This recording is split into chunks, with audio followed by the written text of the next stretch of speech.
আসসালামু আলাইকুম। মমতাজ কুকিং ওয়ার্ল্ডে আপনাদের সকলকে স্বাগতম। বাড়িতে যারা পারফেক্টলি দই বানাতে পারছেন না, তারা অবশ্যই আমার এই ভিডিওটা একবার ট্রাই করে দেখতে পারেন। তার জন্য আপনাদের পুরো ভিডিওটা দেখতে হবে। চলুন বেশি কথা না বলে শুরু করা যাক।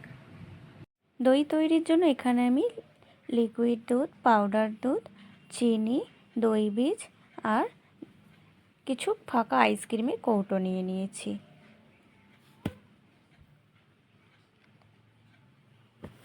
দুধটাকে জাল দিতে বসিয়ে দিয়েছি। দুধটাকে ভালো করে ফোটাতে হবে। ফুটিয়ে ফুটিয়ে দুধটাকে আমি প্রায় যতটা দুধ নিয়েছি তার অর্ধেক করে নেব।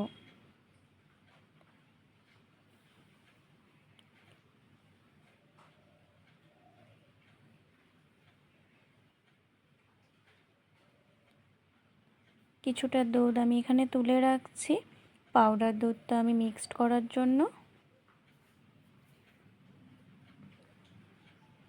ভালোভাবে নেড়ে নেড়ে দুধটাকে আমার ফোটাতে হবে, নইলে পাত্রের গায়ে লেগে যাবে।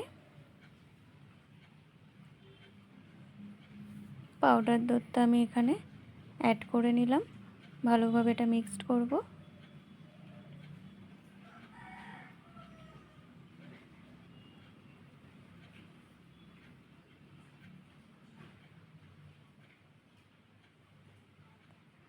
ক্যারামেলের জন্য আমি এখানে 4 টেবিল চামচ চিনি নিয়েছি।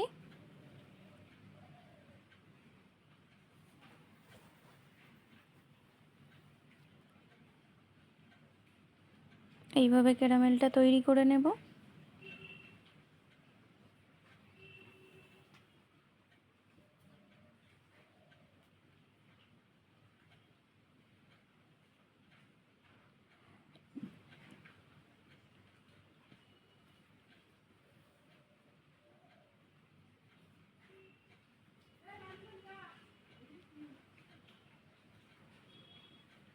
দেখুন চিনিটা গলে গিয়েছে।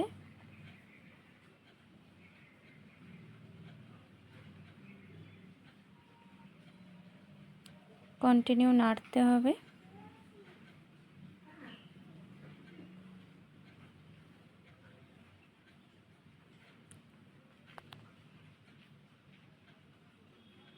দেখুন সুন্দর কালার চলে আসছে।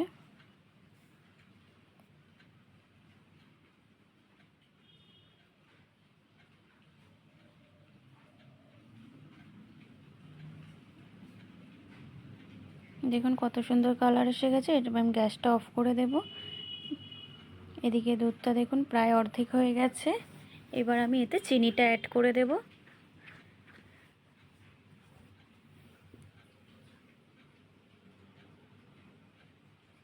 চিনিটা দেওয়ার পরে দুধটা একটু পাতলা হয়ে যাবে, এতে ভয় পাওয়ার কোনো কারণ নেই।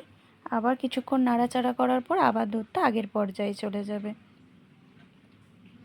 ক্যারামেলের সাথে আমি যে মিক্সড করে রেখেছিলাম দুধটা, সেটা এখানে দিয়ে দিচ্ছি। ভালোভাবে নাড়তে হবে। এটা এরকম হয়ে যাবে, ভয় পাবেন না এতে। এটা ভালোভাবে নাড়লে এর সাথে মিক্সড হয়ে যাবে। দই বীজটা আমি এর মধ্যে নিয়ে নিচ্ছি। 2 চামচ আমি দই বীজ নিলাম।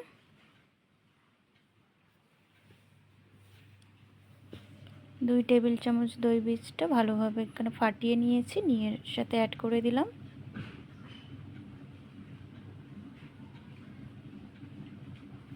ভালোভাবে এটাকে মিক্সড করে নেব।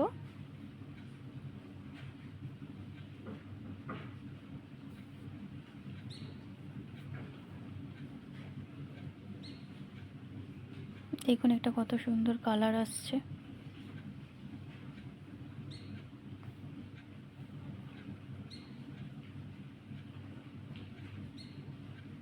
এবার দুধটা নামিয়ে আমি ঠান্ডা করতে দিয়েছিলাম। দেখুন হাত সওয়া মতন একটা আঙুল দিয়ে দেখতে হবে, যাতে আঙুলটা আপনি সহ্য করতে পারেন তাপটা। এবার দুধটা এতে আমি অ্যাড করে দিচ্ছি।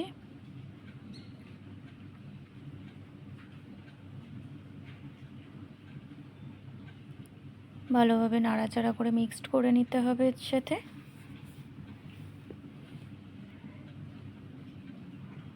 ভালোভাবে মিক্সড করতে হবে।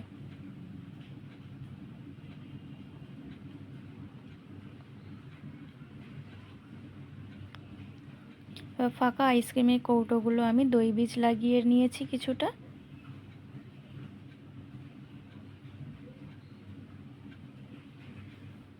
এবার দুধগুলোতে ঢেলে দিলাম। দেখুন কালারটা কি সুন্দর এসেছে। দইটা যখন জমবে তখন এরকম কালারটা আসবে, খুব সুন্দর লাগবে। এই দইটা খেতে খুব সুস্বাদু লাগে আর পারফেক্টলি এটা বসেও যাবে।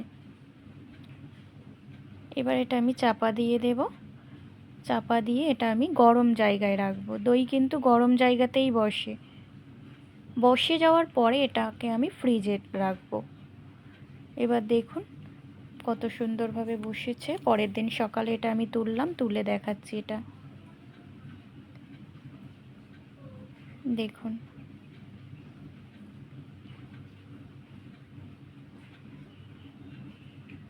দেখুন কত সুন্দর জমেছে। এবার এটাকে আমি কেটে দেখাচ্ছি আপনাদের কত সুন্দর এটা বসেছে। দেখুন পারফেক্টলি এইভাবে দই বসাতে চাইলে আপনারা এইভাবে বানাতে পারেন বাড়িতে।